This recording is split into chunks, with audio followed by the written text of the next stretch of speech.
Assalamualaikum warahmatullahi wabarakatuh.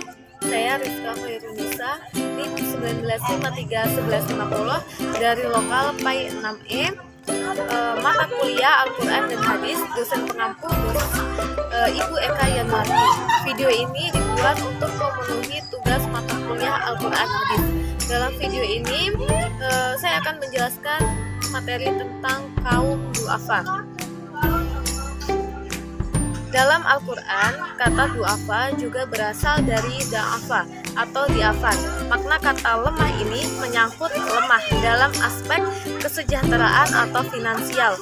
Kata ini seperti yang terdapat dalam ayat berikut, dan hendaklah takut kepada Allah orang-orang yang seandainya meninggalkan di belakang mereka anak-anak yang lemah atau diafan, yang mereka khawatir terhadap kesejahteraan mereka. Quran Surat An-Nisa ayat 9. Lalu siapa saja orang yang termasuk kaum du'afa? Siapa yang termasuk pada golongan du'afa? Di dalam Al-Quran terdapat beberapa orang yang disebutkan dan termasuk ke dalam golongan kaum du'afa. Golongan ini perlu umat Islam ketahui agar tidak salah memahami tentang siapa sebenarnya yang dimaksud dengan du'afa. Beberapa di antaranya adalah sebagai berikut. Yang pertama itu orang-orang miskin. Orang-orang miskin adalah mereka yang jelas-jelas kekurangan secara harta atau finansial untuk memenuhi kebutuhan pokok dalam hidupnya.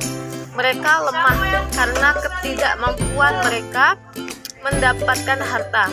Orang-orang ini berhak dibantu mendapatkan zakat atau sedekah. Orang miskin juga termasuk ke dalam 8 golongan yang berhak untuk menerima zakat dan orang-orang yang berhak mendapatkan fidyah. Yang kedua itu ada hamba sahaya atau orang dalam tahanan atau tawanan di masa kini. Hamba sahaya memang sudah jarang terdengar, namun hamba sahaya ini bisa sebagai budak yang tidak memiliki kebebasan, orang yang dalam tahanan atau tawanan, bukan karena kesalahan namun karena kezaliman orang lain. Mereka ini bisa tergolong sebagai du'afa yang lemah dan tidak berdaya secara fisik, finansial, atau psikisnya. Yang ketiga itu ada kaum difabel atau cacat fisik. Kaum difabel atau yang mengalami cacat fisik biasanya mengalami kendala atau keterbatasan untuk mendapatkan penghasilan, apalagi jika tidak didukung oleh keluarganya juga. Untuk itu mereka dalam aspek fisik ini termasuk ke dalam golongan du'afa yang wajib dibantu. Dalil menyantuni kaum du'afa terdapat dalam Quran Surat Al-Isra ayat 26-27 yang berbunyi, wa tidal qurba haqqahu wal miskina wa banas sabili wa la tubadzir tabdzira innal mubadzirina kanu ikhwana syaitani wa kana syaitanu lirabbihi kafura, yang artinya, dan berikanlah haknya kepada kerabat dekat, juga kepada orang miskin dan orang yang dalam perjalanan, dan janganlah kamu menghambur-hamburkan hartamu secara boros.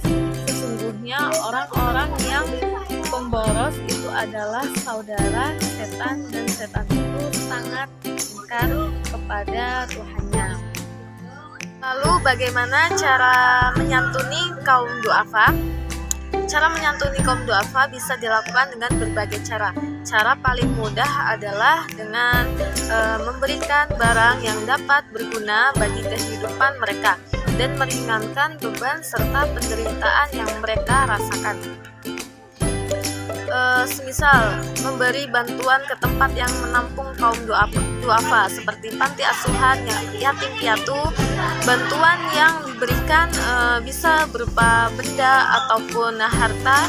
Sebagai contoh, kamu bisa mendonasikan baju bekas yang masih layak pakai, atau bisa juga kebutuhan sehari-hari seperti bahan makanan pokok, atau barang-barang seperti buku pelajaran, buku tulis, dan peralatan belajar juga bisa jadi alternatif benda yang bisa didonasikan ke yayasan agar anak-anak yang ada di sana tetap dapat belajar dalam keadaan apapun.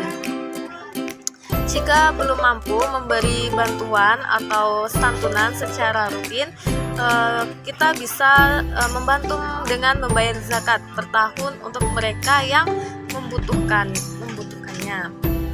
Intinya, semua bentuk bantuan akan sangat memberikan beban mereka, dan niscaya kamu akan mendapatkan pahala serta dibebaskan dari api neraka.